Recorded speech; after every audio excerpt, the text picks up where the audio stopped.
All right, start from the beginning. Say that again? Start what you were just talking about. Start that from the beginning. You and Ralph going to look at tigers. You want something? Yeah, tell me. Oh, I was stationed at Jorhat. This is, in between flights, we had boring periods in our lives. How long's up? Like how much time in between flights? flights? Probably 4 days apart. In other words, you didn't fly every day. I mean, there's certain crews would have a rotation of crews.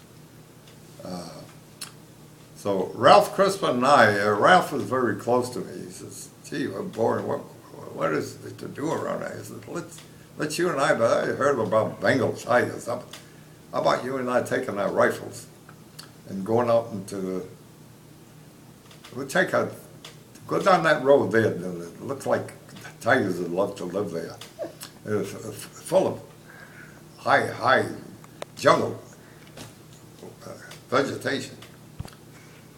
So he and I agreed. We took our Springfield rifles. We marched down the road. And by the way, it was reported on the posted and all around that no use of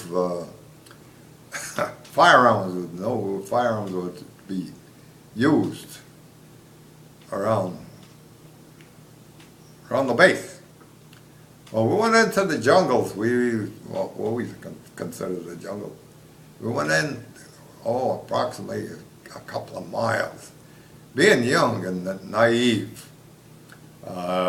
we approached this little village. I don't know the name of it. It's a small village. And we saw in the distance, we didn't see, we were looking for big game to shoot at. We didn't, all we saw in the distance, we saw some large birds. I don't know what kind of birds. We said, "Hey, let's take a pot shot at them." And we started shooting at them. We didn't hit any of them. We didn't hit any of them because they were quite a long ways from.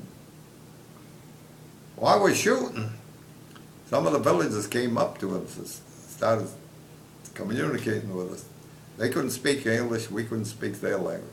But they were giving us the finger signals not to shoot at those birds, but shoot at these bats. We're up in these bamboo trees. They were way up in the bamboo. The bamboo trees looked like they were up 150 feet. And all these bats were hanging there upside down. That's the way they sleep during the day. And there was hundreds of them. And they pointed to them to shoot at them. So we started taking pot shots at them. Both of us are poor shots. I don't recall hitting one. But we did disturb. They were hard to disturb. They sleep during the day, and they're heavy sleepers. But a few of them did take off. The closest I came, I put a shot through one of the wings. Well, the bat was in flight. I could see that. One of the shots I had hit. And after a while, after that, most of the bats had disappeared. We were out of ammunition anyway at that time. So we decided time to go back. The Indians were happy to see us leave. It's obvious they were happy to see us leave. So anyway, on the way back, who was to meet us was the base commander. Base commander and the officer of the day. Both of them had the firearms on ready for, that's part of it. It's something like a military police. Well, they approached us as we came back, and they put us under detention. We didn't have no court martial. It was just a detention. And now we're put on a 30-day work detail. We had to cut slit trenches. Slit trenches were diagonally in different And slit trenches only went down about 4 feet. The digging was easy. It was all sand. It was very easy. However, it was extremely hot. The temperatures are always 100 or better. We'd go and dig the slit trenches. We'd do it for a while, then we'd see the officer in charge. He used to take off, and we'd take off. And we'd keep an eye on them. We'd see them coming back, we'd go back. I believe we'd do working. Well, anyway, we did that for a few days, and they took us off of detention. It was supposed to have been 30 days, but they figured a couple of days was enough. And which we were glad. You know, when you sweat in that country, you sweat.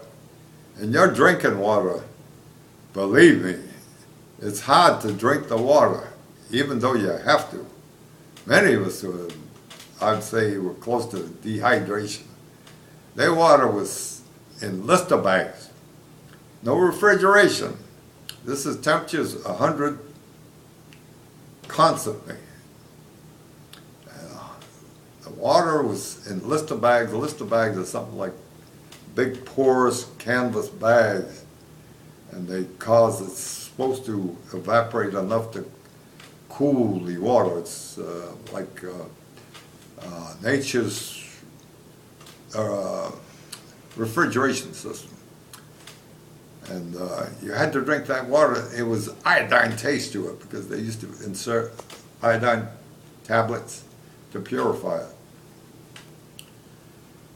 And you'd have to drink that stuff, and it was horrible going down, but you had to do it. But, well, anyway, that's just one of the incidents, big happenings over there.